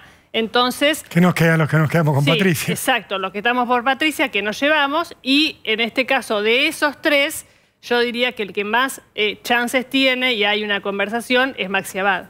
Bien, Maxi Abad, entonces anoto a vos y con... Pero porque esto es información, lo otro era... ¿Esa apuesta estás en un programa de tele, estás por ese mero hecho, estás autorizada a hablar de lo que quieras, sos experta en todo. Sos todóloga. Ya por estar en la televisión sabés todo. Muchas gracias. No te achiques. No me achico. Bien, ¿quién más quiere apostar al...? No, después de vos y apostando por Maxi Abad, yo... No, pero tiene sentido. Tiene sentido. Le quiero preguntar a Pablo, a Jessica, que quizás tengan más claro esto. ¿Qué pasó con esa, no quiero decir presión, pero sí esa idea de Macri empujando a López Murphy para correrlo de la carrera porteña? Yo creo para que favorecer a Jorge Macri en esa interna. Yo, tomando lo que vos decís, me parece que López Murphy va a recibir un amigable ofrecimiento de una embajada importante, la famosa. cerca de Washington, por ejemplo, para que vaya ahí. Y la verdad que no estaría mal porque una persona como López Murphy en Washington puede ser Pero importante. eso no lo corre de la carrera porteña. Sí, lo corre de la carrera porteña porque Jorge Macri es el candidato de Mauricio y de Patricia. Bien. Manu Jove. Tenemos que amablemente apretar este botón y eyectarte de la mesa, es decir, saludarte. Siempre entro y me voy. No, bueno, pero... Voy marcha atrás. Muchas gracias. Con Roy con el moonwalking. Gracias, Manu. Y en este momento, ahí está, muy bien. Nos perdimos en... ¡Aló! Bueno, hola. Bueno. Volumen político. Muy buenas noches, mis queridos amigos de TN. Feliz feriado, puente para todos. Es la obra de infraestructura más grande del kirchnerismo, es el feriado puente. Ustedes saben bien que conmigo los periodistas siempre van a tener un puente al poder. Ahí está. ¿Cómo andan tanto tiempo? Muy bien. ¿Cómo andan? Qué descariñados que andan conmigo, ¿ah? Me paso horas frente al televisor comiendo aceituna y ni una sola vez por día me mencionaron. Antes, por cada carozo que iba dejando en el plato, lo escuchaba una vez, músculo político esto, músculo político aquello, qué madrugador, qué trabajador, ahora nada, será de Dios. ¿Se acuerda cuando usted armó la colimba de gabinete, que todos a las 7 tenían que estar engominados, peinados, listos para reportar, y duró lo que una aceituna? La única vez que en estos 4 años se trabajó temprano en la Casa Rosada, sí. ¿Se trabajó? Pero bueno. Y cuando estaba yo, sí, bueno. No se notó Alberto mucho. llegaba tarde, 10 de la mañana más o menos, cuando se le pasaba el pedo, pero bueno. No. ¿Cómo va a decir eso? Usted le daba media luna a los periodistas, eso fue lo único que se vio. Sí. Escúcheme, ¿cómo es la rebelión de los gobernadores contra el kirchnerismo que vienen prometiéndola, digamos, hace 15 años que vienen para rebelarse? ¿Cuándo llega? Bueno, el otro día me estuve sacando fotitos con Uñac para que reviente bronca la Corte Suprema de Injusticia. Y de esa manera, Diego, vos no digas nada porque no queda bien decir esto en público, pero de esta manera le estoy enviando un mensaje a Cristina, porque le estoy diciendo, Crichu, querida, ofreceme la vicepresidencia, porque si no agarro todo este armadito de gobernadores que tengo en el bolsillo, me voy con el pichichi. ¡Opa! ¡Chichi! Bueno, esto en política es más viejo que el retorno, esto. Inflas una candidatura ficticia a presidente para después pasar por ventanilla y cobrar una vicepresidencia real. Es el tiro de arco que va a la parábola. Lo dije. Lo dije al aire, bueno. No importa, total. Muy sincero. En este país la impunidad se perdona. ¿Acaso no lo que anda haciendo Gerardito Morales en la vereda enfrente? Bueno, él dice, sí, efectivamente, quiero ser presidente. Todo el mundo lo dice, bueno, pero vicepresidente. Bueno, no es moco de pavo haber ganado una elección. No cualquier peronista levanta la copa en una situación tan adversa como esta. Entonces, por eso yo les digo, no me subestimen. Tucumano... acá con la fuerza del interior, no le sobra nada, muchachos. No, ni a Massa, ni a Guado, ni a Axel, A ninguno le sobra nada, como para andar despreciando, El afiche de Scioli dice que el peronismo vuelva a enamorar. Está toda la ciudad de Buenos Aires empapelada de Scioli con Tolosa Paz, que el peronismo vuelva a enamorar. ¿Cómo se hace? Y bueno, está claro. Yo creo que... ¿no? ¿Cómo? ¿Cómo? Pues aparte es el peronismo que fue parte de este gobierno. Que es parte de este gobierno. Scioli, Tolosa Bueno, Paz. está bien, no sean críticos. ¿Por qué son así? Usted. Es verdad. ¿Usted también? Está tosiendo Bazán. Sáquenlo. Se pone nervioso. Del aire. ¿Para qué viene si no está recuperado? Muy bien, claro. Me obligan, maestro. Le tengo que dar un jarabe, pero está interrumpiendo todo el tiempo. Queremos seguir el discurso y este tose. No, por ahí le conviene, Por ahí le conviene que no se entienda lo que dice. Estas voces, como dice De León, denle una banana, ya está. Denle una banana, por favor, gorila, sáquenlo. Mande un frasco de aceituna. Interrumpe. Le digo, Mansur, hay gente que está pidiendo el acrílico, ese que se paraba de la época del COVID. No discriminen. No tenemos problema con el amigo Osvaldo, pero ¿por qué no ponen el acrílico? Por favor. No puedo parar de trabajar. Están poniendo el acrílico. Bien. Bueno, por favor, así va a contagiar a todo, Bien. Vamos. Bueno, así que poniendo esta balaganza, quiero meter un par de diputados y mi cara en la boleta. Y si no, me corto solo y les resto 3 o 4 puntitos, como dice el gringo Schiaretti. Otro peronista hábil para negociar bajarse. Son solo 4. Con 3, 4 puntos puede herir de muerte un proyecto. Es así. Así que hay que cobrar cada punto carísimo. Acá estamos esperando llamado, No sé si me presento o no me presento, Muy bien. Gracias, Mansur. Bueno, Diego, un abrazo grande, Abrazo. Adiós. Muy bien, viajamos al Chaco. Está nuestra compañera Lorena Maciel. Lorena, te escuchamos. ¿Cómo estás, Lore? Hola, Diego. Buenas noches. Bien, apenas unas horas, recién llegada a Resistencia y muy sorprendida por la conmoción social que hay aquí en esta provincia, donde la nota sin duda no fueron las elecciones ni el resultado del día de ayer, sino el esclarecimiento de lo que ya se asume como un crimen horrible, sin ningún tipo de parámetros, en lo que ahora la sociedad de Chaco está empezando a entender que es un antes y un después, que no es una provincia como en su momento pasó hace mucho tiempo con la provincia de Catamarca, que va a ser recordada por un antes y un después de lo que ya se asume el asesinato de Cecilia. ¿Qué clima notás en la gente que fuiste entrevistando, con quienes fuiste charlando? ¿Es bronca, pero a la vez hay miedo de dar la cara? Aceptan hablar con vos, pero como nosotros decimos en off, es decir, fuera de micrófono y de cámara. ¿Cómo está la gente ahí? Por lo menos la que charlaste. Mira, te lo muestro.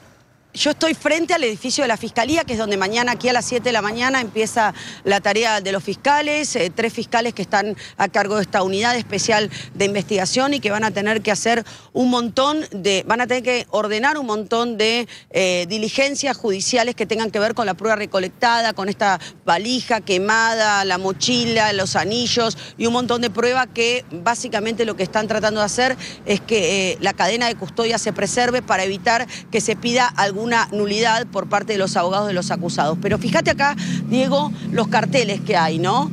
Falta Cecilia, dice también, hoy grito, hoy, porque si mañana no estoy, quiero que griten por mí.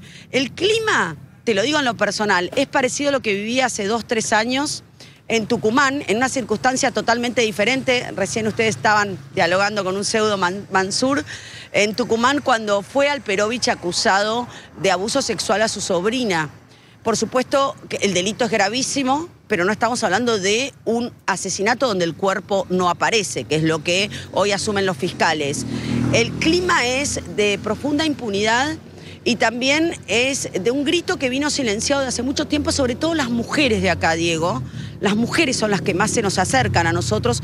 ¿Y sabés qué es lo que nos piden? Que no nos vayamos, que esto termine de una vez por todas, pero con el esclarecimiento. Si no, no va a terminar. Si no, Chaco va a seguir pidiendo por justicia, porque no pueden entender que esto haya llegado al límite, que un cuerpo haya sido presuntamente descuartizado, que es lo que hay en la causa, que es la hipótesis que tienen los fiscales, y que se le hayan comido los chanchos o se hayan dispersado los restos de este cuerpo de una mujer a punto tal de que no haya ninguna prueba. Y te voy a decir más, Diego. Trascendió, porque la causa está en secreto de sumario, que los acusados están muy seguros, ojalá me equivoque, que el cuerpo no va a aparecer. Lorena, entonces, con esa impunidad se maneja el poder hoy en Chaco. Sí, decime, Roló. Sí, te quería preguntar, porque vos ya empezaste a trabajar ahí, estuviste con el nuevo abogado que tiene César Sena, la expareja de Cecilia, y nos gustaría que cuentes quién le paga la defensa a César Sena, que viene amagando desde hace más de una semana con que va a declarar, con que va a contar lo que sabe. Hoy se conoció otra nota que él escribió de puño y letra pidiendo hablar directamente con el fiscal, pero aparece un abogado nuevo representándolo y vos tuviste la posibilidad de hablar con él hoy. Claro, por lo poco que, digamos, que tuve oportunidad de hablar, me da la sensación. Primero estuvo un abogado, Díaz, que se fue espantado, corriendo, luego la defensora oficial que le ofreció las pericias, y ahora aparece un abogado que ya estuvo en otros casos, en donde él defiende, es una suerte de abogado del diablo en el sentido de que, bueno, todos sabemos que los abogados defienden a quien tengan que defender y eso va en la decisión de cada uno, pero bueno, él ha defendido a los secuestradores de Christian Scherer, que es un secuestro que ocurrió en la década del 2000 y que fueron condenados, por lo cual es un abogado que está acostumbrado a defender culpables. Esto no lo convierte ni malo ni bueno, estará moralmente en cada abogado. Y quien le paga son los familiares de César Sena. Él dice que es una tía. Perdón, la tía. Sí, decinos, Diego. ¿Es cierto que contrataron a un abogado carísimo, medio impagable del Chaco? Escuché la siguiente frase y corríjame si es inexacta. El burlando del Chaco, un tipo de mucha trayectoria, con mucho reconocimiento, mucha experiencia y muy caro. ¿Es así? Sí. Sí, es así. Es el doctor Osuna. A mí cuando me dijeron el nombre yo me acordaba, no me acordaba qué casos. Y luego me empezó a describir la cantidad de casos, porque incluso es un abogado penalista. No hay, acá habrá 4 o 5 abogados de mucho renombre. Uno de ellos es este abogado que en el secuestro de Christian Scherer defendió a 2 de los secuestradores y los condenaron, y esto era un hecho en Corrientes, por lo cual lo llaman de otras provincias. Yo le pregunté si a él le importaba, si era inocente o no, me dijo que no, que él por la plata lo iba a defender, que él tenía familia y que lo iba a defender, y esto te lo dice públicamente porque Rolo lo hablamos hace un rato, él no tiene problema, y por lo que yo pude averiguar, me parece que la plata sale de los papás. Que lo claro, mandó la mamá. Es el autor de una frase espantosa que dice, ¿de qué asesinato hablan si acá no hay sangre? Dijo eso hoy. Sí. Bueno, claro. Eso es porque está la certeza para digamos, no sé si para él, porque él recién se está metiendo en el expediente, pero la familia tiene la certeza de que no van a aparecer las pruebas. Ojalá no sea así. Bueno, pero hay tanta certeza de que no aparece nada. Entre las cosas que más apareció un anillo que era de Cecilia. No está claro todavía. Podría ser de Cecilia. Ahí lo estamos viendo porque apareció junto a los restos de una valija. Estamos viendo la foto ahora, Lorena. Pero hay un punto, Diego, acá que es central en lo que viene trabajando Lorena. Si el abogado defensor de César Sena lo están pagando sus padres, que están presos, la estrategia de defensa de César Sena la están manejando otros 2 acusados en la causa. Y lo que viene amagando César Sena desde hace más de una semana es con abrirse de sus padres y, como quien dice, mandarlos abajo del camión.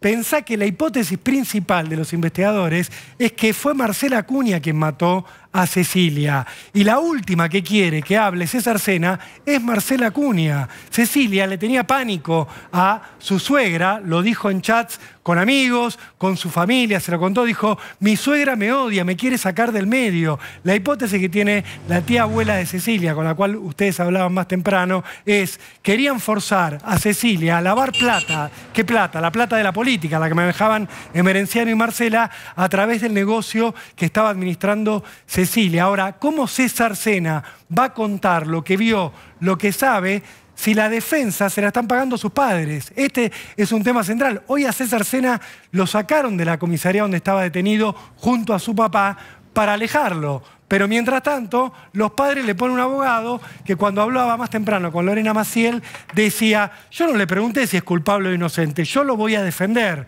Como diciendo, yo no me meto porque él ya habló con los padres de César Sena, Lorena, y me parece que ahí hay un tema clave. Los fiscales quieren que César Sena hable y los padres le van poniendo abogado tras abogado para que César Sena se mantenga en silencio. Por lo menos hasta ahora ha sido así. Bien, Lore. El abogado le va a recomendar que no hable, claro. Pero también en el expediente lo que está trascendidos, porque César Sena oficialmente no declaró nada, pero sí en comisaría, él comentó, sobre todo ni bien lo detuvieron, que quien la mata a Cecilia es la mamá. Claro. Y que la mamá se había deshecho del cuerpo. Y que él ¿Quién la vio, dice esto? que la madre era una Perdóname, persona Lore. muy violenta. ¿Quién afirma esto? Esto está en el... César, pero no lo declara de manera... Estos son dichos que él dijo en una sede policial de las que estuvo detenida, en algún momento que lo detuvieron. Cuando le dijeron, ¿usted quiere ratificar esto? Él dijo, no voy a declarar. Y cuando amagó declarar, finalmente no declaró, que es lo que decía recién Rolando. Entonces, ¿qué validez tienen esas frases? No tiene validez legal. No, pero te da la pauta, no digo, la de tiene. que Por César eso Sena yo quiere te lo estoy contar algo y contando no lo como un deja. trascendido. Claro. Sí, exactamente. Él dice que esto te lo aclara. Esto es así, ¿eh? Esto es así y yo se lo pongo las manos en el fuego. El trascendido es que él dijo que fue la mamá y que la mamá contrata al abogado para decir, confesá vos. Y él dice, ¿qué voy a confesar yo si fue ella la última que la vio a Cecilia? Fue ella. Y aparentemente un vínculo familiar muy extraño de gente muy acostumbrada a la violencia, muy acostumbrado a lidiar con el poder, a silenciar gente, sea de la manera que sea. Y evidentemente no pudieron con Cecilia. Bien. Lore, muchísimas gracias. Vamos a retomar contacto probablemente mañana con vos. Gracias por el aporte, muy valioso. Cuando quieran, chicos, acá estoy a disposición. Chau, hasta luego. Bien, o sea, hay ahí un pacto de silencio que se podría quebrar. Sí, pero un pacto sometido donde... a muchísima presión. Ese es el tema. Acá hay un hijo que toda la vida hizo lo que le dijeron los padres. Un hijo que fue presionado por su mamá para divorciarse de la mujer a la que amaba, que era Cecilia. Él se casa en septiembre de 2022. En diciembre lo obligan, según sus propias palabras, a divorciarse. ¿Cómo lo obligan? Bueno, le ponen plata. Marcela Acuña, la mamá de César Sena, pone dinero, la suegra de Cecilia. Pone dinero, le da una casa a Cecilia, le da un puesto en el gobierno de Capitanich para que cobre un salario y pese a eso, César Sena sigue la relación con Cecilia. En un momento dado, esa tensión lleva a que desde los padres de César Sena la convenzan a Cecilia de que va a poder viajar a Ushuaia y alejarse del círculo familiar, tener una vida junto a César lejos de Chaco. Pero ¿qué ocurre? El día en el cual iba a empezar ese periplo, la asesinan a Cecilia. Quiero cerrarte con esto para que quede clara esta idea. César Sena, por lo que tienen los investigadores, no quería que Cecilia muriera. Lo que están diciendo en el entorno de César Sena es, fue la mamá la que lo mató a Cecilia y lo están callando como pueden, mandándole abogado tras abogado para que el chico no hable. Si el chico llega a hablar, se desmorona la realidad detrás de este caso, que es que los autores serían los que están metidos en la política, no el hijo de los poderosos, sino los poderosos. Y hablando de los poderosos, de esta estructura que se consolidó en esta provincia, hablamos de organizaciones sociales, pero también de gobernadores que se reeligen y que empiezan a tener algunas pinceladas feudales, no literalmente de los medios de producción feudal, no nos referimos a eso, sino a la idea de la dependencia y al miedo como herramienta de disciplinamiento. No te doy una escritura, puedo mandarte una patota a apretar, tenés que venir, tenés que marchar, tenés que votar a quien nosotros te vamos a decir, te vamos a adoctrinar. Todo eso ocurre no solamente en el Chaco. Está con nosotros para dar una mirada panorámica, histórica sobre este fenómeno, Eduardo Lázari, que es historiador. ¿Qué historia tiene esto? ¿Qué antecedentes tiene? Todos sabemos que muchos, pero vos vas a tener la precisión que nosotros no. Bueno, muchas gracias por la invitación. Bueno, el tema del sistema de caudillos es un tema que ha transitado toda la historia de la Argentina desde los tiempos de la independencia, ¿no? hay un texto que para mí es fundamental para entenderlo, lo he traído en una edición bastante vieja, que es El Facundo. Mostrar la edición. A ver, ahí a la cámara. Terrible sombra. Claro. Que digamos, se dedica a la lucha entre el sistema de caudillos y el sistema liberal de gobierno. Pero es interesante porque Sarmiento no lo propone exclusivamente, sino inclusivamente. Civilización y barbarie, ¿no? Bueno, y el texto es formidable. Sombra terrible de Facundo, voy a evocarte para que, sacudiendo el ensangrentado polvo que cubre tus cenizas, te levantes a explicarnos la vida secreta y las convulsiones internas que desgarran las entrañas de un noble pueblo. ¿No? Es decir, es interesante porque Sarmiento, que era un enemigo de Facundo, le pide a Quiroga que le explique por qué. Es decir, el ida y vuelta, ¿no? Pero el tema del sistema de caudillos, que se hace muy sólido en la Argentina probablemente por la enorme extensión territorial en los tiempos posteriores a la Revolución de Mayo, fue un sistema que funcionó. Esto es distintivo al resto, por ejemplo, de Sudamérica. El sistema de caudillo fue un eficaz sistema de gobierno donde la gente votaba al caudillo. Algo que no tenemos mucho en nuestro relato histórico es el hecho de que la revolución empieza votando, el Cabildo Abierto del 22 de mayo, 500 personas, y ya para 1820 votaban 10.000 personas en Buenos Aires que elegían al gobernador. Rosas, que es quizá... Hay mucha discusión si era un caudillo o no, si era un dictador, pero logra gobernar 20 años mientras la gente lo votaba. Esto claramente puede establecerse una similitud con el presente, con la gran diferencia de que no había un sistema organizado, no había una constitución. Era la forma en que los pueblos se gobernaban.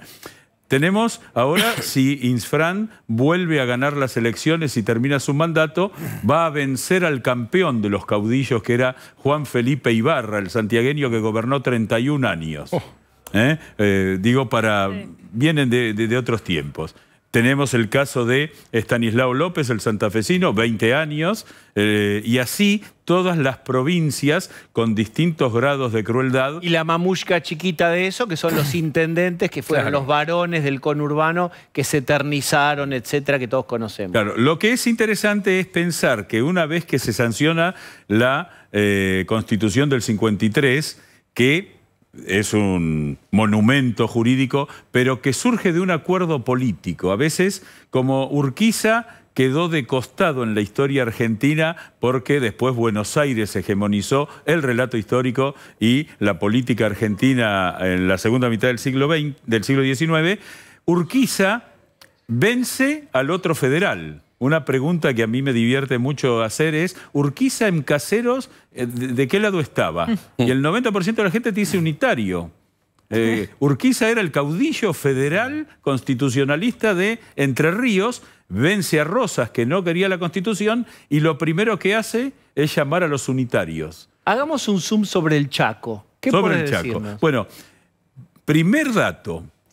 Son los viejos territorios nacionales que pasaron a ser provincia en los años de 1950, no tenían la costumbre de votar, no se votaba. ¿En dónde? En los territorios nacionales. Claro. No, se votaba en las 14 provincias históricas, pero en toda la Patagonia, en el Chaco, en Misiones y en Formosa, la población no votaba. Como en Capital Federal. Como en Capital Federal, no, pero Capital elegía diputados. Los territorios nacionales no elegían. Entonces no existe la costumbre. En el Chaco se vota hace 70 años.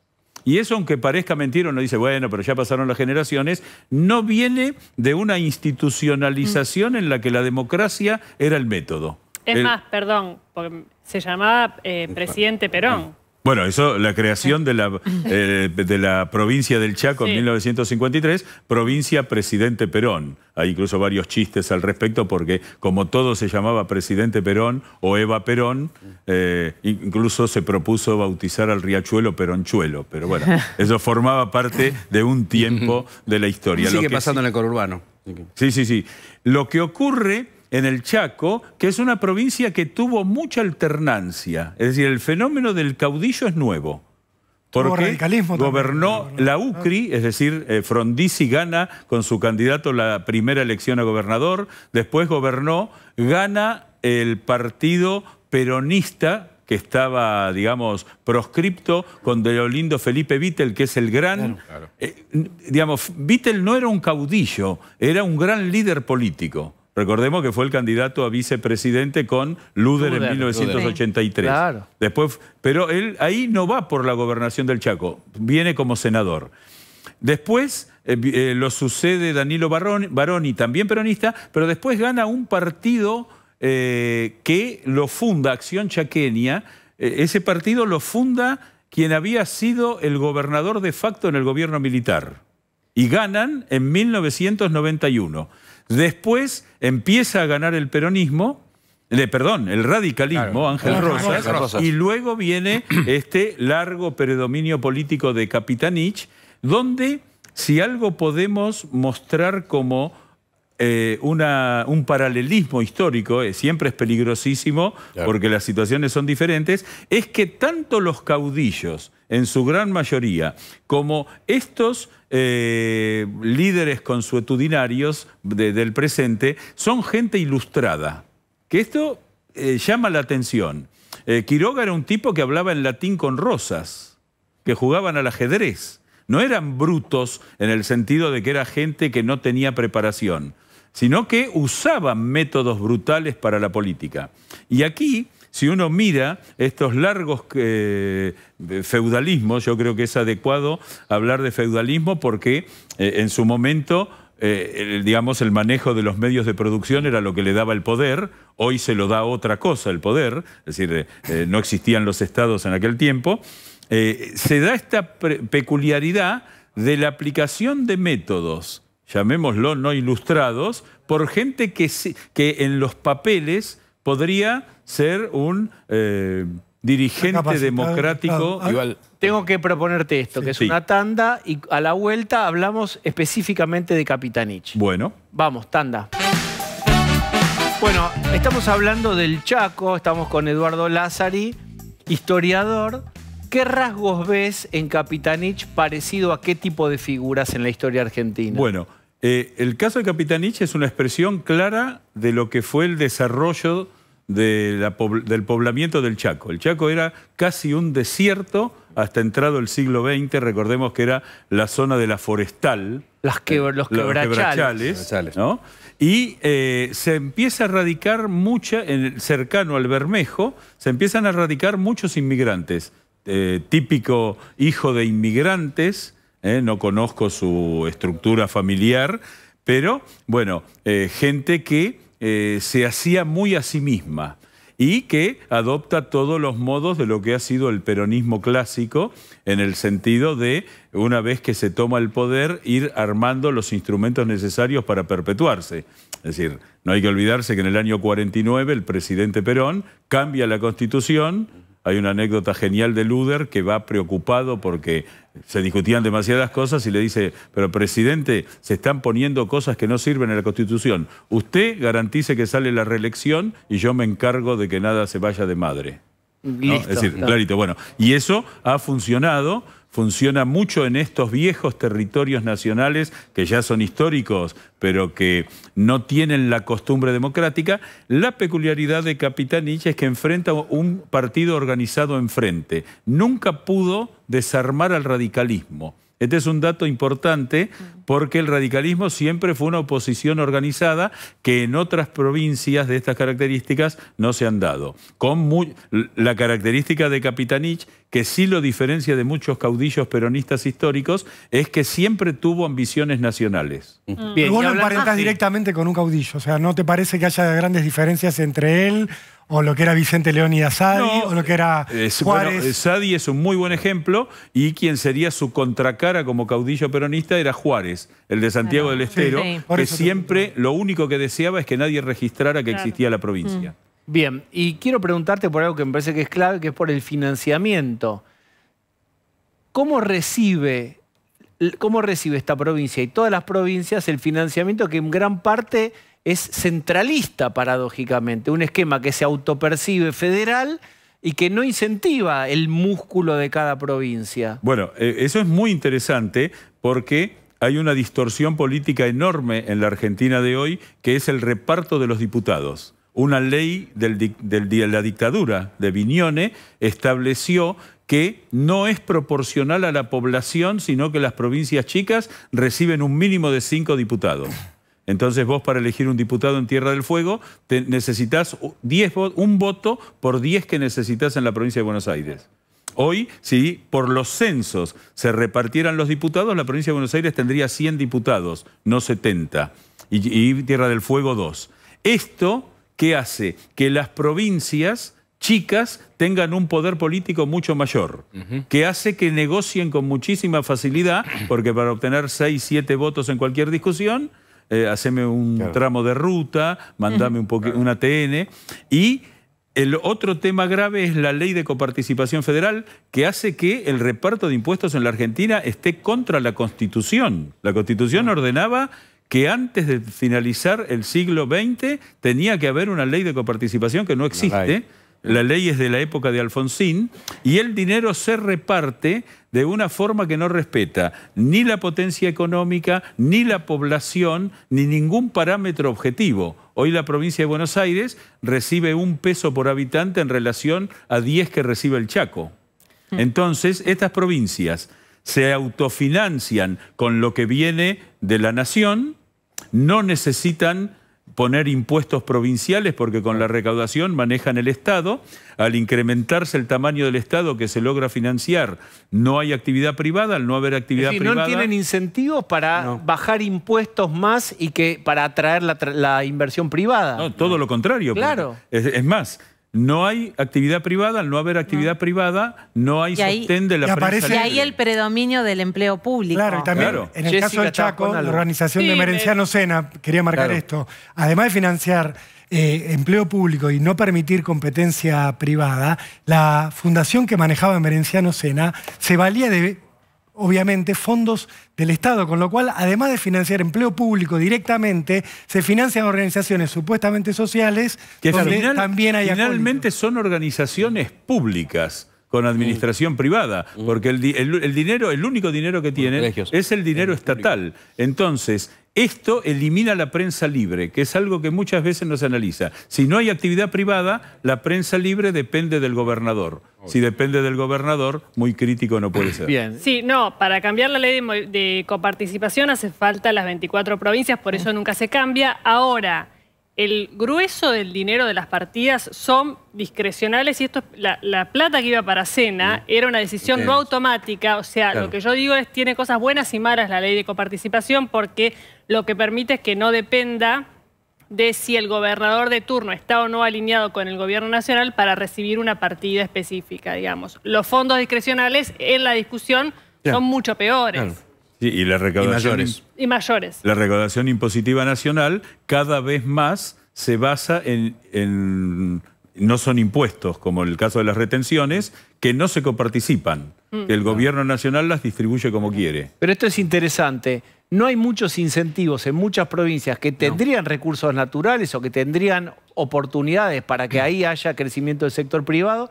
Y sin embargo, no parece haber demasiada discusión de qué más se puede hacer en esa provincia para no depender tanto del paraguas estatal. Porque eso es pérdida de poder del gobernador. Pero además... Es todo configuración de poder finalmente. En todas las provincias de estas características, más bien hay un desincentivo y sobre todo los gobernadores o los gobiernos no lo alientan. Bien, gracias por haber venido. Muchas gracias. Ahora Joaquín Morales Solá desde el Llano. Hasta mañana.